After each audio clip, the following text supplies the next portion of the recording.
How to fix Google Play Music not showing song. Hey guys, welcome back to 1 Million Ideas YouTube channel. In this video, I will show you how to fix Google Play Music not showing song.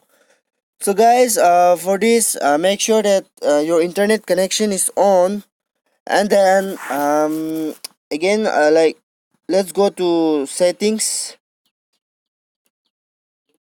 Now you have to go to install apps or app manager. Click here and then let's search for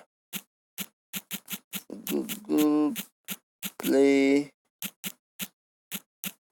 Music. Oh, sorry.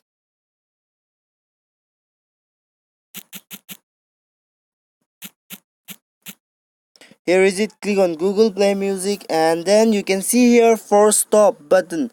Click on force stop and press OK. And then you can see here storage. Click on storage and then you can see the clear data button on the below of your screen. Click there and you have to clear all the data here. Now go back and then you can see here app permission. Click on app permission and you have to allow all the permission here. Now go back, restart your phone and reopen the device. The problem will be solved. Thanks for watching.